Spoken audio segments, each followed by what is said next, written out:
we want shopping for services to become shopping on Amazon, where you just say what you want, and then everyone gives you pricing all at once.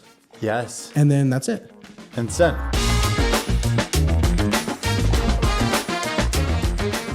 Welcome back to Weddings Unwrapped, the show where we dive into the stories behind the businesses that started from nothing but a dream.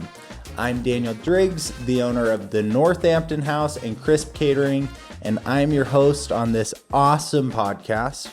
We're really excited to welcome Weston Burnett, the owner of Biddy, and we're really excited to have him on because, and this is really unique to who we've had on the podcast before, you are the software that a lot of us use to get deals and to and work and yeah, you're still a student at BYU. Yep. But yeah, tell me a little bit about yourself, how you got into this, all of that. Yeah. Yeah. So kind of just like I'm from Layton, Utah. Grew up there my whole life, and then kind of started college at BYU. And when I was on my mission, one of my companions, we were like really good friends. We worked really well together. And so we'd always kind of chatted about like, we should start a business. And then COVID hit when we were on our mission. And then we both got reassigned to the same mission. It's like we were both like the same two areas. So anyway, we were like, we have to say, God is telling us we have to do this.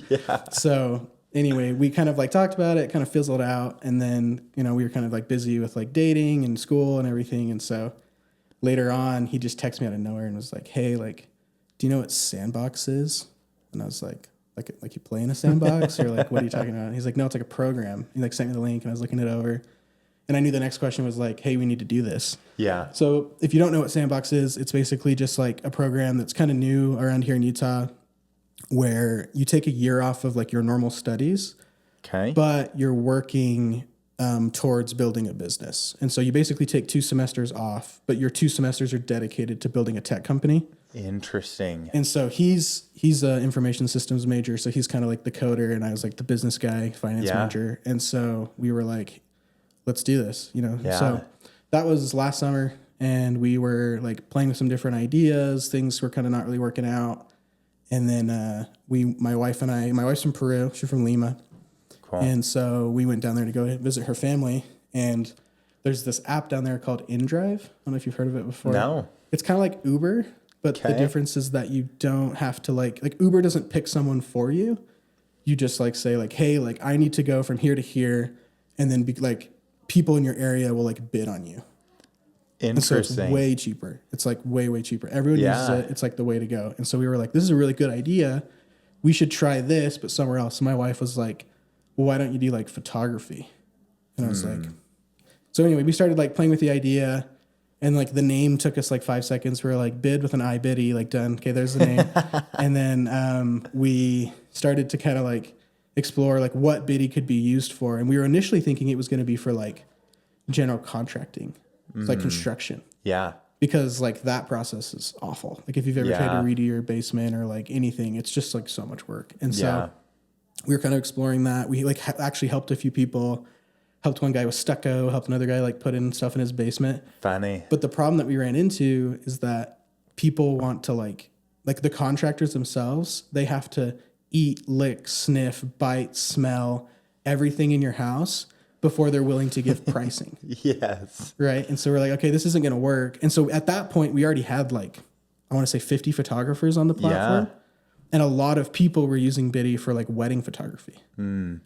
And so we were like, oh, like, why don't we kind of like go into that? And so that was kind of that's probably December, November when we kind of made the decision of like, hey, let's switch to weddings. Yeah. How was that? Because obviously you have some money coming from general contracting and some money coming from photographers and things like that.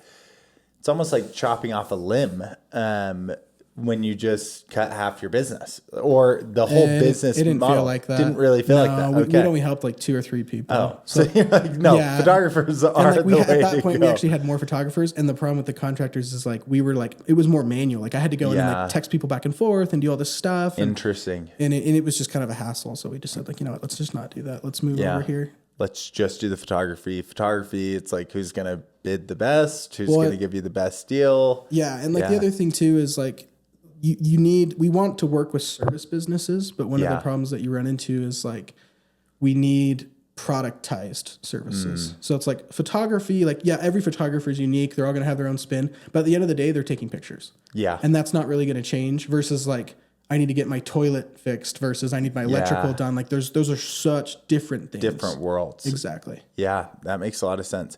So walk me through, what's the problem you are solving in this space? Yeah. So we're solving two problems, right? So we have two sides. We're a marketplace. So we help connect wedding vendors with people getting married, couples. Yeah.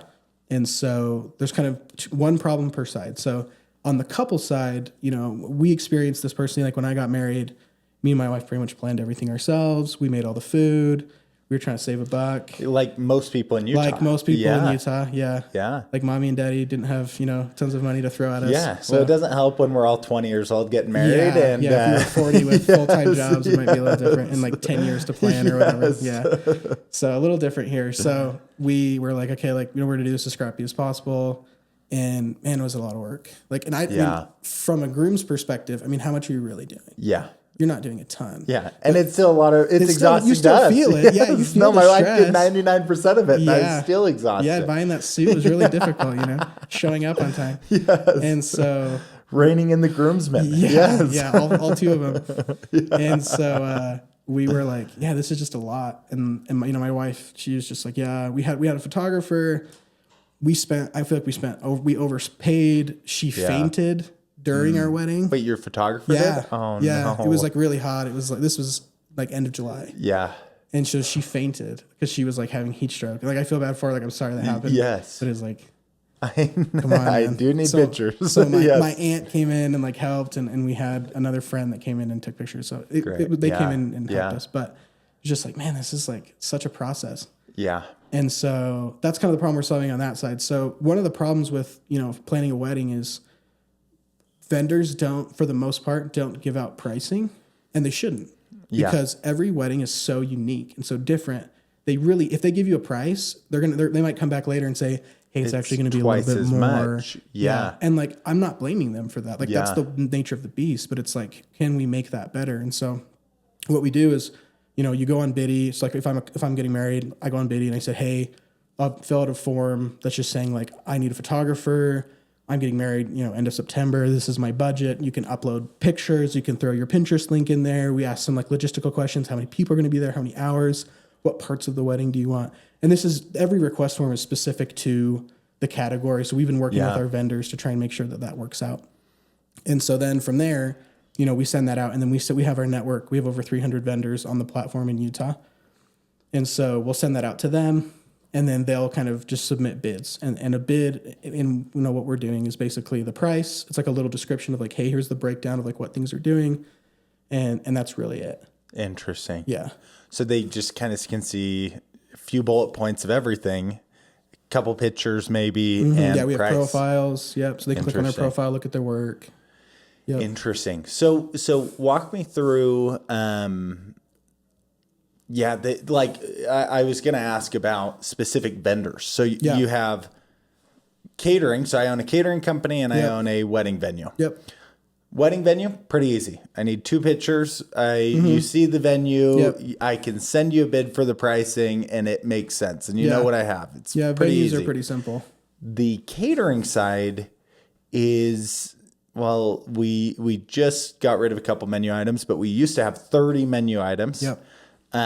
Everyone's taste is unique. Everyone wants something a little different. Yep. They might really care about an entree, not care about the dessert. How do you work in that model? Do they send packages to your customers? Is it just on the profile, all food, all menus? Good question. Walk me through that. Yeah. Yeah. I think we're still exploring, exactly what that looks like. But right now, so when on the catering, request form, so when I say request, I mean someone's putting in a request to get bids. So on the request form for catering, most people are putting, the number that matters, I think the most for you for price is at the end of the day, it's how many people are going to be there? How many people are we feeding? Yeah. Or hours, how long are we going to be there? I would say the other thing is it a full-blown it depends dinner? On the type is of it food a reception? They want fries and soda? Yeah. It's totally different. Yeah. So we have kind of we could probably make this a little bit better, but right now the way it works is fun. We just have like check boxes of like, what kinds of food do you want? Okay. And then there's like a description box where they can put in like anything they're like specifically asking for. Yeah. It's like some people are like, I want soda or I want this, you know, and that where that would kind of come in. So, and then from there, it's just like I said, number of people, how many hours you're going to be there. And honestly, like one of the things that we've kind of found is we don't want the bid to be kind of the end point. Yeah. We want the bid to be the starting point. Interesting. So like for example, let's say someone puts like they check off American, Mexican, Italian, and then they put like, I want sodas too. Yeah. And then they put like 100 people for 8 hours. Right. Okay. And so then that sends out, you get that and you go, okay, well, let me give you kind of like my base price for this number of people. This is my menu items for this type of food. And then from there we have messaging. So then if they're interested, they'll send you a message over the platform and be like, hey, like, I love your bid. Yeah. I'd like to learn about X, Y, and Z. Do you do this? Do you do that? And we want to kind of like, we really want to show that like interaction. So because like the bid is only going to get you so far. And like, as we get better at doing our form, I think it'll get closer and closer. But in the meantime, like, let's let you guys talk, you know, figure out what you need to do. And I think that's where those kind of questions will get addressed. But like, for example, that helps the couple, they can already kind of have a decision made because it's like, okay, like we saw his profile. He's got good, like the food looks good. Reviews are good. We like his bid. It's within our budget range or whatever. Like this seems like good for us. And then from there, now it's just like details. Yeah. Right. And so like the decision's like almost been made. And sometimes it hasn't, but like in this scenario, right? Like hopefully the decision's kind of already been made. And then from there, it's just like, okay, let's figure things out, which would happen either way. Either way. But the difference is now that decision's already been made before they're even talking to you, which normally you'd be messaging back and forth, calling Zoom calls, blah, blah, blah, blah, blah, just to know if you're even interested. Yeah. Versus this helps you, okay, I already know I'm interested before we get into that kind of stuff. Interesting. Mm-hmm. That's a cool point. Now, it's mainly focused budget friendly, right? The focus is going to be more budget friendly, or is it? Yeah, walk me through that. That we're trying to figure that out right now because, like, I don't think we want Biddy to be a budget brand. Interesting. But I think the nature of the beast right now is that's just what we're gonna like. That's the kind of people we're attracting at the moment. Yeah. But you know, we do save people money. Like I just did the math a couple of days ago. Like I went through we've had over 2,000 bids go through our platform. Yeah. So we have tons of pricing data. And so I started figuring out like, okay, I took the average of like all the different requests and then like took the lowest amount. So if you took the lowest bid of like every request versus the average, you'd save around $300 per, and that's just averaged out. And that can be $1,000. Sometimes it's $500, but like on average it's $300. So like people are saving money, but I think as we grow, I think the focus is actually going to be more on saving time. Yeah. Because I mean, I think because we're in Utah, dollar signs matter a lot more. Like we talked about, like mommy and daddy aren't going to help you. You don't have a full-time job. You're 20. Yeah. You're poor and nothing. Yes. And so as we get outside of Utah, like that dynamic changes drastically. People are getting married later. People are getting married with a little bit more money in the pocket. And the one thing, they have money, but they don't have time versus 20-year-olds in Utah, they have time, but not money. Yes. Right. Yeah. And so they care about the thing they don't have. So as like we've helped people, you know, from out of Utah or people who are from here or are getting married later. And the thing that they like more is, oh, this is saving me tons of time. Like we had one of our customers say like, I was like genuinely considering like quitting my job just to plan my wedding. And like, you guys helped me so much. Wow. You know? And so I think like our brand in Utah might stay that way, but I hope outside of it. Cause like the goal of Biddy is not drive the price down to the bottom, like lowest denominator. Our goal and our mission is to give people price transparency and to empower them to make good decisions. Because how often do you get married? Hopefully once, right? Like if not, that's okay. But like hopefully like when you're getting married, you're like, we're only gonna do this once and hope it never happens again. And so it's not like you're buying a car where it's like you can kind of keep tabs on the market. You're gonna buy a car maybe every 5 to 10 years. You don't know how much a wedding's gonna cost. Yeah. Right. So when someone throws a number at you, it's like, oh yeah, like photography's $10,000. If that's one, you've only talked to one photographer, then you might think, oh, that's just the way it is. When in reality, it's actually way lower, way higher. You know, it depends on where you're at. But like, that's where like that nuance comes in, and that's why I think Biddy really shines. Is it helps give people a realistic idea of what things cost. That's so cool. Talk to me. So one of the things that a lot of people stress nowadays is mental sanity and everything else. And wedding planning does not help that. No, it doesn't. Now, one of the questions that I'm curious about is if you have 700 vendors, and I know you're at like 300 vendors right now, do they all get to send a bid? Is there, so that's because I'm wondering, like, decision fatigue is as stressful as almost anything else when it comes to wedding planning. Yeah. What's that process look like currently? And I know you guys are just new to starting this, but I'm just curious on that question. Yeah. I mean, we started in like January, really. Yeah. So, we're thinking about that right now. So what we're doing, I'll tell you what we're doing right now, and then I'll tell you kind of what we want to do. So the way it works right now is we've kind of found that like a lot of vendors will self-select out. And the reason why is because one of the things on Biddy that we let people do is you can pick a budget range. So usually you're only going to get bids within that range. And so what happens is, like, let's say someone wants a $2,000 thing and you're like, well, my minimum is $3,000. Yes. You just don't bid. Interesting. So the vendors themselves can just... They just choose not to. Well, they're like, well, this is I just won't send this over. And like, we're building tools to like make it so like they don't get notified or even emailed. They can set like, here's my base. Yes. I won't go below this. And then you just won't see anything in that. So that will help kind of like cut things down. And then the other thing that we do is we have a Biddy verified program. So it's free. It's literally like all we're trying to do is highlight people that have good quality. And so the way it works is if you sign up for Biddy, you can apply to be Biddy verified. I look over all of these applications personally. It's pretty simple. You put in like, are you registered with the state? Do you have insurance? Send me your reviews, send me your Instagram. Like, just let me look over like what your business is doing. And so usually what we're looking at is like, we want you to be like a registered business. We want you to be legit. Yeah.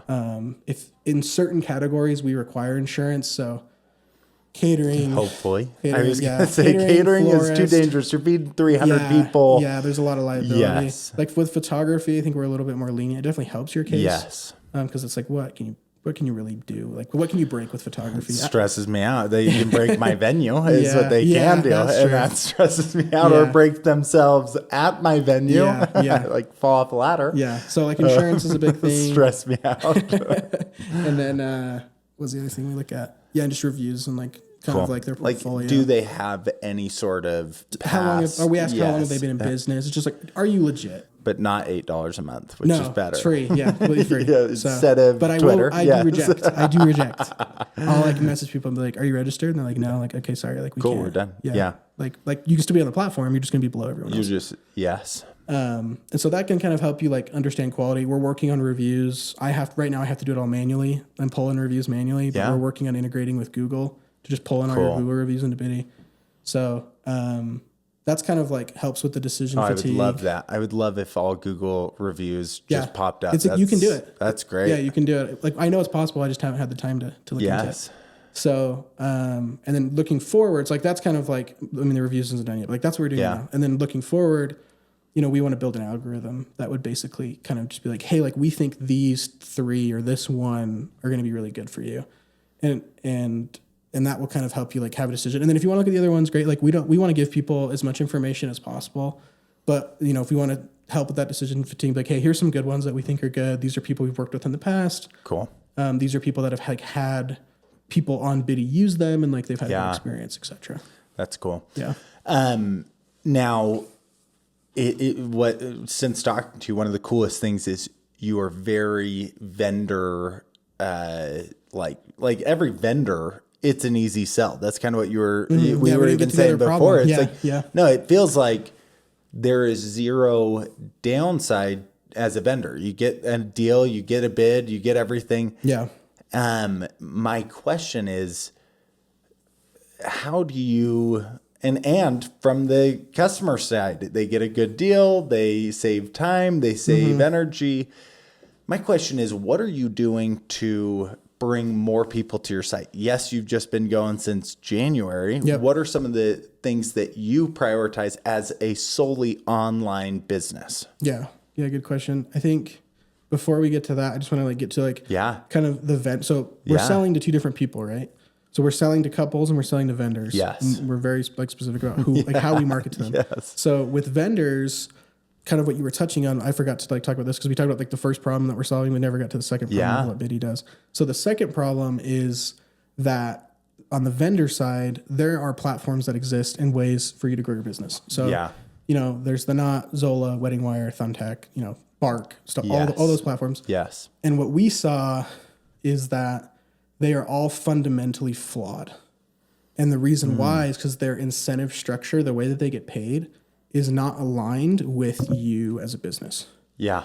Right. So for example, the Knot, they're kind of subscription based. So what they want to do, what they care about is they want to get you on the platform and get you paying. Yes. If you make money from there, great. If not, who cares? Yes. You already paid. You signed a 1-year contract. Exactly. Yes. You're locked in, baby. We're good to go. And so like the problem is for you, let's say like, you know, you lock in for 6 months, you're paying $100 a month, that's $600, but you never get a booking. Yes. That's $600 you just threw away. You could probably put that into Google ads, Facebook ads, and probably get a better return. Yes. You know? And so, and like even then Google ads and Facebook ads have their own problems where it's like, you could throw $600 and get nothing out of it. Yes. It's the same problem. Yes. And so the way that we work is we're commission based. And so vendors, the only time we get paid is if a couple pays a vendor. Interesting. So they pay through the site, we take 10%, and then the rest goes to the vendor. And do you pay all of merchant fees and everything? Yeah. Well, it's, yes, 10 plus merchant fees. Yeah. Cool. That's and that's where it's a no-brainer. It's like you're on it's like if you're on the platform and you get no bids. Nothing happens. Nothing. Yeah. If you wasted 5 minutes signing up. You set it up for 5 minutes. How that's very interesting. And how do vendors rank higher or rank lower on your site? How do you, obviously everyone sends a bid. Is it first come, first served? Is it, walk me through the ranking process. Like they probably can see the marketplace and reach out to people individually, or they probably can, I haven't been in this too much, but at the same time, and then they can also just get bids. So from a couple perspective, there's kind of two main ways that you're going to be able to interact with vendors. So the one that like really Biddy is all about is making a request and getting bids. Yeah. Right. And so like I mentioned, really like our sorting process is pretty rudimentary. We're working on kind of making that more in depth. But right now it's literally just, if you are Biddy verified, you come first in a random order.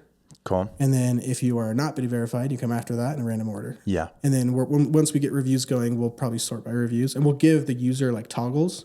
So they'll be able to put like, I want to sort by reviews, or I want to sort by pricing, or I want to sort by like, that's cool. So that'll be kind of like what's coming. Right now it's literally just, are you Biddy verified? And then are you not? And that's it. But in the future it'll be based off reviews. And then like, we'll probably even like, if you've had successful bookings through Biddy, we'll probably sort you higher. Yes. We're still kind of, again, we're super new. We're playing with that. No, that's great. But yeah, and then to get to you asked about like marketing. Did that answer your other question? Yeah. That answered all my questions. Okay. I'm loving this. Now, talk to me. How are you getting in front of more people? Because I think that's everyone's question in the wedding world is how do I get more eyes on me? Obviously, that's your full-time focus at Biddy. It's how do I get more brides, more grooms looking at more couples looking at this. Mm-hmm. Yeah. So I'll start with the couple side. So the couples, we're kind of like just kind of shotgunning and seeing what happens. So we've done a combination of different SEO things. We have like articles. This is the coolest thing that we've done SEO wise is I talked to the CEO of it's a company called Contracts Council. So they're Biddy for lawyers. Okay. So you go on there and you can get lawyers to bid on you. And so I was talking to him and we have similar businesses, and he was like, well, like, one of the things that we do is that there's this term called programmatic SEO. Okay. And so what it means is you use code to build like thousands of pages that Google will then index. Interesting. So for example, but it's hidden pages. No, they're not hidden. Oh. So like if you go on our site right now, at the top, there's like a purple button that says get bids, and there's a pink button that says browse vendors. Yeah. And you can select like photography, like wedding photography, Utah, or like Utah County or Salt Lake City. And each one of those generates a page with all of our vendors. Interesting. And so we have thousands of these pages. Yeah. So I think we've gotten like since February, I think we've gotten like 40,000 impressions from Google search through that.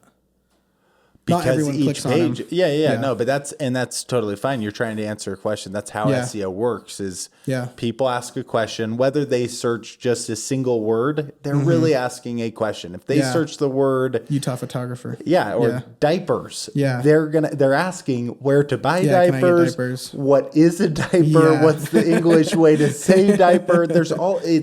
And Google's trying to, for people who don't understand SEO is Google trying to answer people's questions. Whatever question it is. Best caterer is a question, or best place to find best way to plan a wedding. Yeah. That's a question you're trying to answer that people come to. And so having, how many pages did you say you had? We have like 1,500, I think. 1,500 pages. Yeah. There are more questions you're answering with each one of those pages. Yeah. So say that word one more time, because I really liked that. Programmatic SEO. Programmatic SEO. So just look into that. That's awesome. Yeah, you could create all the pages yourself, but why don't you just have code like do it for you? You don't have to do that. So yeah. Wow, I love that. Yeah, so that's kind of one prong, and then we spend a lot of time on social media. I mean most people are on Instagram. Like that's where it feels like it's at. I wouldn't say our social media page is the best because we're 3 dudes making wedding content. Yes. So we have a designer. Her name's like Emma, you look good in a dress, but just not as good as some of these my brides. My wife would probably look better. Yes. So we're all married, which helps. Like, okay, we can like consult with our wives and be like, hey, actually. So how does this look? So like Instagram, we spend a lot of time on. Facebook groups is kind of a place that we hang out a lot. I don't know if that's a long-term solution, but I think, Facebook groups are great. At the stage we're at, it's been really good. So, and what's cool about us is like, because what we're offering is so unique. Yeah. That helps us stand out, which is one of the biggest problems about Facebook. Yeah. And so like, for example, people will go on these Facebook groups and basically they're doing what Biddy does. Like they want what Biddy has. Yeah. Because they're going on there and saying, hey, I'm looking for a photographer. Right. And like, they'll put like minimal information. Yeah. They'll put like photographer, like maybe they'll put the date, maybe the location, like that's it. Maybe if you're lucky. Right. And so then like you'll have like 5,000 photographers that like all comment, but all of those comments are just like, I'm interested. Here's my website or here's my Instagram. Yeah. And then it's like, okay, if I'm that person that made that post, I got to go through and look at all of these and message all of these people and do all this work. It's like, no, it's so much. And so like what I can do is I can just say, hey, you got a lot of comments here. Good luck trying to message all these people and get pricing. I built something that basically does what you were trying to do anyway. Yes. And it's free. So why don't you just come over here? Yeah. And like, that's been awesome. That's cool. And it's like, we're like, hey, we're solving your problem in a better way. Like, why don't you just come over here and do it this way? Come over here and try it out. Yeah. Interesting. Yeah. So, another thing that like we met at a trade show. Yeah. And expos and these wedding expos, a lot of these new businesses that are starting these florist shops and starting, they go to these expos. You kind of have the data to back them or not back them. Do you see a spike from these trade shows on your organic content, on your website, or is it kind of a waste? Not as, has it turned into a profit? Have those been hard? Like we've even hosted our own. Like that's why. What has your experience been at these trade shows and expos? Good question. We've been to, I want to say 4. Yeah. Okay. Within the last kind of year, and I think it just depends on the show. Like number one, it depends on the show. So like some shows are better than others. Yeah. So if you get a lot of people coming, let me back up. If you get a lot of people coming, that's a good start. Yeah. But even if a lot of people come, they might not be interested in you. Yeah. And so, one of the things that we've learned early on is like the aesthetics. This is something we're not good at, but the aesthetics of your booth really matter. Yeah. Right. And it's hard. This is actually like a part I think where we suffer a little bit because we're so tech heavy.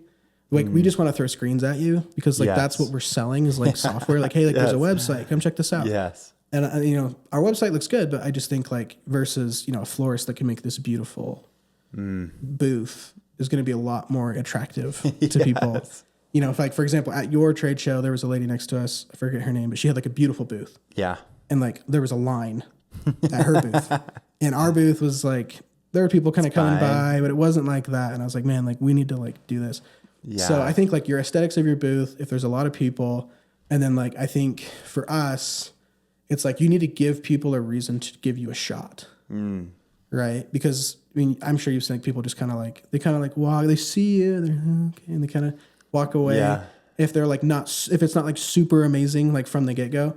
So like at a glance, if they can see that you're offering something that matters. So what we do is we'll put like a, you know, a monitor or screen up that says like, hey, we're giving away X. So we'll give away gift cards. We'll give away, hey, like we'll pay for your photographer, but we're doing it all through Biddy. Yeah. So it's like, hey, like we're going to give you $250 off your wedding, and that's a gift card through us. So if you book through Biddy, we'll give you a gift card. $250. And that is like, people are like, oh, sweet. So we'll do a giveaway. And then the way that we do it is we'll be like, but you have to make a request on our site today.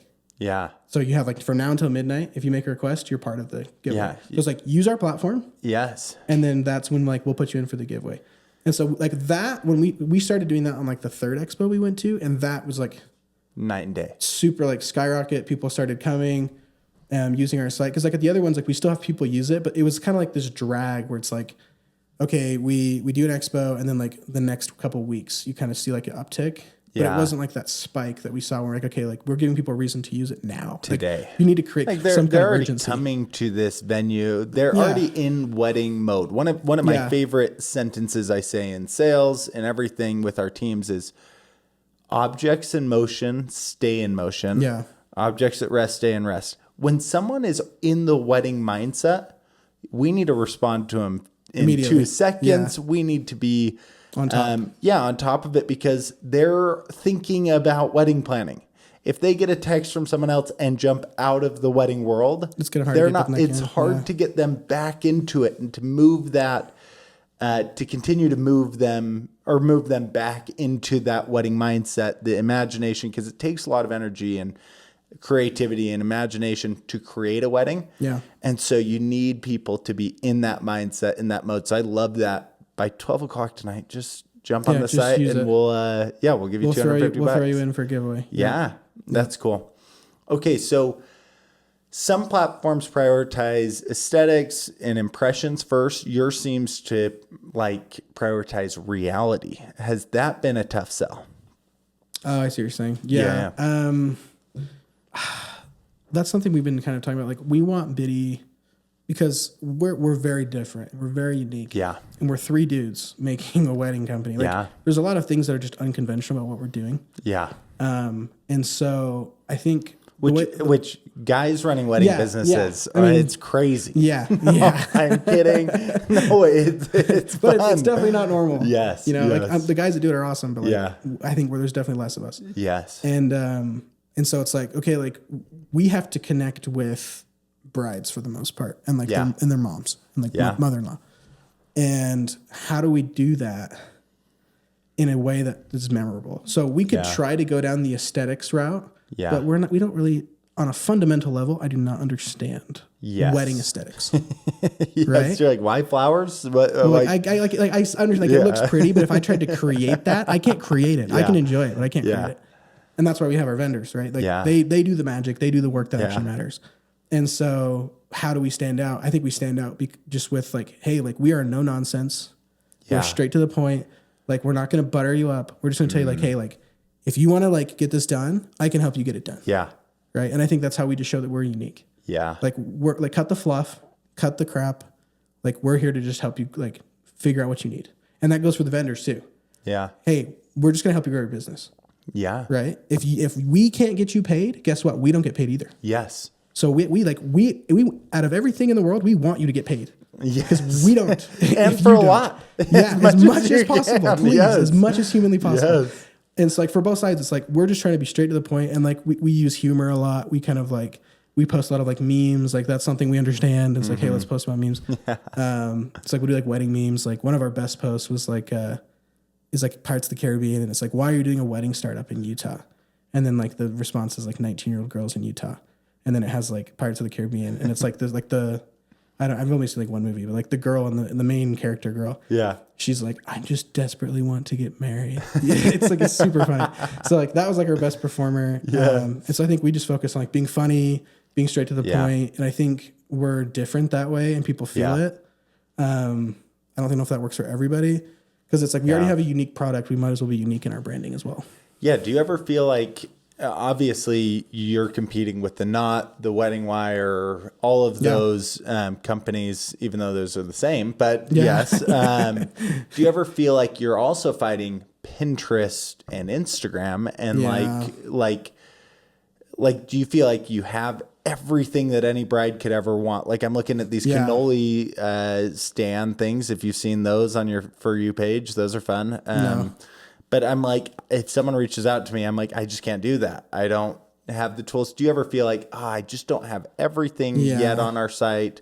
Yeah. How do you feel like you're competing with that Pinterest, Instagram? Yeah. I think we're competing heavily with Facebook. Yeah. Cause like, I mean, like I said, with like the Facebook groups, it's like, we're doing what you want, but just better. Interesting. So like, we're competing with Facebook groups is like our competitor. Wow. We're using them to get people, but it's our competitor. Yeah. Instagram is only our competitor in the sense that people use Instagram to validate. Okay. Right. So like if you like talk to a photographer, you'll say, send me your Instagram. And then you're going to look through her posts and her stuff to figure out if you like what she does. And so we have profiles on Biddy. And so it's like, we want people to stay on Biddy and like do it all through Biddy because we want we want it to be a one-stop shop, do everything all at once. And so like if they feel like they can't validate somebody through our profiles, then they're going to go to Instagram. Then they go Instagram. And they reach out to them directly. And that's where the competition starts to get interesting. And so I think we're competing them on like Instagram specifically on validation, Facebook on like literally what Facebook groups do, Pinterest. We're going to integrate with Pinterest in the future, and you can drop your Pinterest link like in. And how many people are finding vendors through Pinterest? Funny enough, I don't think they find it through Pinterest. I think they find what they like. But they find what they like. They find the aesthetic. And they build their dream wedding. The issue is Pinterest has like so many ideas, but they're not in every market. Or every one of those ideas is not in every market. Yeah. And so then they get a beach wedding. It's like you're in Utah. It's like you're in Utah. We can go to Utah Lake if you want. We can transport a bunch of sand to Utah Lake. I'm pretty good at Photoshop. so it makes it hard. You're competing with kind of more of that imagination. So they might book and 90% of the things. You're competing with expectations off your site or expectations. And then you kind of help with those last things. Let's talk about weddings in general. Yeah. Do you think they've gotten too expensive? Are they the market's changed a bunch, but do you think that, it's too expensive, or what have you seen? I think obviously things have gotten more expensive. So I don't know if I would say they're too expensive. What I would say is that and this is going to be controversial, is that people's expectations of what a wedding is have inflated. Right. So I was talking to my mom, and this isn't exactly wedding related, but it'll prove my point. My mom, we were talking, like my wife's pregnant. And so we were talking, thank you. And we were talking about like my wife wanted to do a baby shower and a gender reveal and maternity photos. And my mom was like, yeah, like back when I was pregnant, like you kind of just had the baby, like you didn't have, and so it's like, do anything. Like you could say, well, all these things have gotten expensive. Well, it's like, well, if you go back 50 years, no one did them. Yeah. No wonder it's expensive. Yeah. It wasn't a thing. Because people are finding ways for you to spend more money. And I think that happens the same way with weddings, where we feel like I think like just the consumerism of like, we have to have all this different stuff. And like, if you can afford it, great. But like, if not, like just temper your expectations. Like me and my wife did most of our stuff ourselves. And honestly, like it was a great wedding. Yeah. And like, honestly, you won't remember that much anyway after. So I think that's part of it. Like, have prices gone up? Absolutely. Have things gotten too expensive? Absolutely. But at the same time, it's like our expectations have also inflated with those prices. Totally. It's like you don't have to do everything you see on. And I think social media, to your point, Pinterest is a big culprit of that. Yeah. Because they see all these beautiful, magical, amazing weddings online, and it's like yeah, you probably could do that, but like, Yes. you probably can't afford it. And my mom, when she got married, or my grandma, like Pinterest didn't exist. So it's like you saw your friend's wedding, who was probably pretty simple. It's at the church. Yeah, It was a free venue for everything. Well, and it's more, and I think the focus has switched from, it's more like, I think before it was more about like, hey, we're going to get married. And like, it's more about the union. And now I feel like it's more about the pictures and the memories and making everything look perfect and the aesthetics. And like being able to post on Instagram. Yeah, that leads me to my next question of is if there's anything you could change about the modern wedding industry, what would it be? I mean, besides what we're already changing with pricing, I would say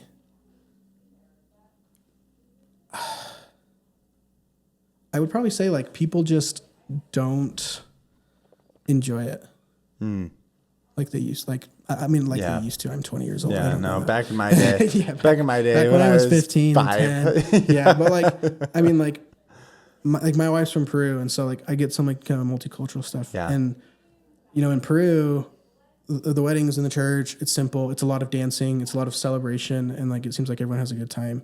Yeah. And I think the focus is on the people getting married and family and, you know, like we're together and we're uniting these two families versus nowadays it feels like it's just about, again, like the pictures. And I think that creates unnecessary stress where it's like, hey, if your wedding isn't perfect, it's fine. Yeah. You know, and I think that's the main thing I would change is like just people just need to like chill out and enjoy it. Yeah. Versus being so worried about every little detail. Yeah, totally. All right. Well, I have one more question for you. In 10 years, how do you envision everyone doing wedding planning? Through Biddy, obviously. So, well, actually, That's perfect. I love that. So one of the things I haven't mentioned that we're really excited about, I think we're really going to revolutionize the space is, so, you know, we have this bidding system, and one of the problems with it is that we depend on our vendors bidding in a timely manner. Yeah, I was wondering. Yeah. So like if you're doing a catering gig and I message you or I email you and say, hey, there's a new catering request, you might be like, well, I'm busy. Yeah. And you might not bid until the next day. Yeah. And then for the couple, it's like, well, I didn't get any bids. Yeah. Like what's going on? So what we're doing is we're building an AI that will bid for you. Oh, that's cool. And so basically like the idea, and this is kind of the grand vision of like what we want Biddy to be, is we want shopping for services to become shopping on Amazon, where you just say what you want and then everyone gives you pricing all at once. Yes. And then that's it. And send. Yeah. And like you don't do anything as a vendor. You just literally do nothing. You don't even have to touch our website if you don't want to. Wow. And it'll just bid for you. And then couples will book. And that's really what we think will change the industry, where you can get pricing immediately. And it'll close it. Yeah. And you can it'll be a better salesperson, hopefully, than anything else. Yeah. Wow. And that's what we're really excited about. Yeah. Is like saving everyone, not just our couples, but our vendors' time. Yes. Yeah. And hopefully like paying, like getting them more bookings. Yes. But this is cool. Yeah. And I'm so impressed by the 6 months that you guys have really been focused on this. And I know it's been years in the making, and I'm just, this is a cool software. I'm excited to see where it goes. Grateful for having you on. So thank you. Thank you, Weston. And thank you, listeners, for tuning in. Be sure to subscribe to Weddings Unwrapped. And if you enjoyed this episode, leave us a review. And until then, keep chasing your dreams. That's a wrap. All right.